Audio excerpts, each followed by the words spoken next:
Welcome to lecture 3, Sensors, Types and Characteristics. In this video, we are going to see about the definition of sensor, difference between sensor and transducer, classification of sensors and characteristics of sensors. So what is a sensor? A sensor can be defined as a device which provides a usable output in response to a specified measurement. So this definition was actually given by Instrument Society of America. What is a transducer then? A transducer is any device which converts energy from one form to another. The energy can be anything, like input energy can be a mechanical energy, hydraulic energy, pneumatic energy, whatever it is. The output can be electrical, mechanical, hydraulic, pneumatic, whatever it is. So basically a transducer converts energy from one form to another form. Having said this, we can say that all the sensors are transducer because they convert energy from one form to other form. But we can't say that all the transducers are sensors. So we can classify the sensors based on the nature of output, requirement of power source, and the input quantity being measured. Based on the nature of output, we can classify sensors as analog sensors and digital sensors. So analog sensor give continuous signals as the output, whereas a digital sensor will give discrete signals as the output. So for example, say there is a pressure sensor which can measure pressure from say 2 bar to 5 bar. Okay. Now in analog sensor you can get the exact output, like if the pressure is like around 2.4 bars, I can get the output as 2.4 bars. Okay, or if the pressure is 3.6, I can get the output as 3.6. So any value even between 2 bar and 4 bar, I can get the output in the case of analog sensor. Whereas digital sensors are discrete signals, either I will get zero output or I'll get the maximum output. There is no intermediate values in digital sensor. So basically, a digital sensor says whether a particular thing is present or not. If it's present, it will give an output. If it is absent, it will not give any output. So it's basically used to check the presence. It will not quantify the parameter which you are measuring, whereas analog sensor can even quantify it. So examples of analog sensors are photoresistor, potentiometer, etc. Examples of digital sensors, you can say optical encoder, etc. So based on requirement of power source, we can classify sensors as active sensors and passive sensors. So active sensors are those sensors which require external power source for their functioning. For example, potentiometer, Hall effect sensor all come under active sensor. Passive sensors, they do not need any external power source to operate. For example, thermocouple. So thermocouple, you need not give any external EMF. Thermocouple itself generates EMF. We did not give any external power source. So thermocouple photodiodes are example of passive sensors. Finally, you can classify the sensors based on the input being measured. So we can classify them as displacement sensors, example LVDT, potentiometer, strain gauge, capacitive element, optical encoders, Hall effect sensors, etc. We have velocity sensors like tacho generator, incremental encoder, etc. We have force sensors like load cell. We have temperature sensors like resistant temperature detectors, which we call it as RTD. We have thermistors, thermodiodes, transistors, thermocouples, etc. And then we have light sensors like photodiodes, phototransistors, photoresistors, etc. Coming to the characteristics, we have two characteristics, static characteristics and dynamic characteristics of sensors. So what is static characteristic? So these are the characteristics of sensors after attaining steady state condition. So that means these characteristics are not time dependent, whereas dynamic characteristics are time dependent. They refer to the behavior of the sensor between the time we have given the input and the time when the output reaches a steady state value. So we'll list some of the static characteristics and we'll see them in detail.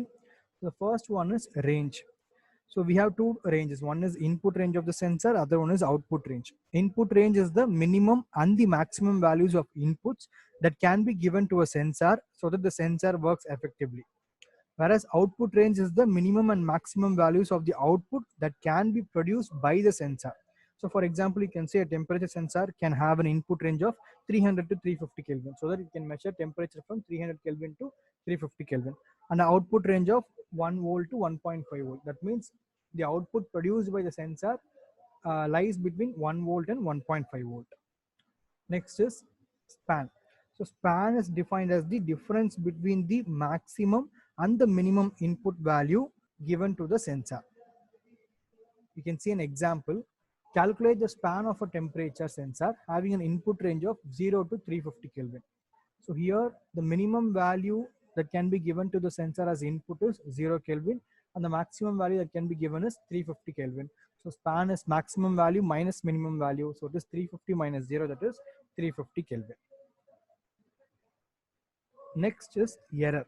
Error is defined as the difference between the measured value and the actual value of the quantity being measured. Accuracy. Accuracy indicates the degree of closeness of the measured value to the actual value. So for example, say you have a load cell of accuracy plus or minus 3% of full range output. So what it means is, if the range of the load cell is used to measure force. So if the range of the load cell is 0 to 100 kilonewton and the accuracy is plus or minus 3% of full range output. So that means that the value measured by your load cell is expected to be within plus or minus 3 kilonewton of the true value. Hysteresis error. So we'll understand hysteresis with the help of a graph. So this graph shows the relationship between input force and the output voltage. So this graph was obtained by increasing the force from 0 to the maximum value. Now again I'm going to draw a graph, but this time I'm going to decrease the force from maximum to 0. So actually I have to get the same graph, but in some cases it might be little different like this. Okay, so here if you see, for the same value of input I have got two different outputs, like depending on whether I'm increasing the force from 0 to maximum or I'm decreasing it from maximum to 0. So this difference we call it as hysteresis error. The next characteristics is repeatability. Repeatability we also call it as reproducibility. It is the ability of a sensor to produce the same output for the same value of input repeated again and again. For example, say I'm using a load cell today to measure the load. It is basically used to measure the force. So I'm going to apply a force of 5 kilonewton on the load cell. So I'll be getting an output of 5 kilonewton. Suppose if I'm using the same load cell tomorrow and if I apply 5 kilonewton, I should get 5 kilonewton as the output. And if I use it day after tomorrow, whenever I'm using it, for 5 kilonewton of load, I should get the output as 5 kilonewton. So that is repeatability. Sensitivity of a sensor can be defined as output obtained per unit input. So in simple, we can say sensitivity as change in output by change in input. We can understand sensitivity with an example. So the output of an LVDT is connected to a 5-volt voltmeter through an amplifier whose amplification factor is 250. So basically an amplifier is used to like increase the output voltage. So the amplification factor is 250. That means that if the output of LVDT is 1 millivolt, then the output of amplifier will be multiplied by 250. So that will be 250 millivolt. That is a function of amplifier. An output of 4 millivolt appears across the terminals of LVDT when the core is moved through a displacement of 0.5 mm from its zero position.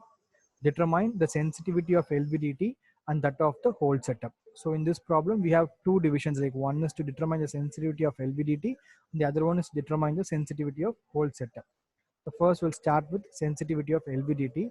As you have already known that sensitivity is change in output by change in input. So in this case, the output is changing from 0 millivolt to 4 millivolt, and the input is changing from 0 mm to 0.5 mm because we are moving it from the zero position.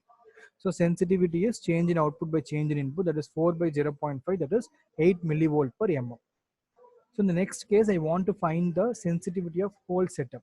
So in this case, the input is going to be the same. I'm going to vary the input from 0 mm to 0.5 mm, but the output is going to differ because the output is connected to the amplifier and we are going to measure the output of the amplifier.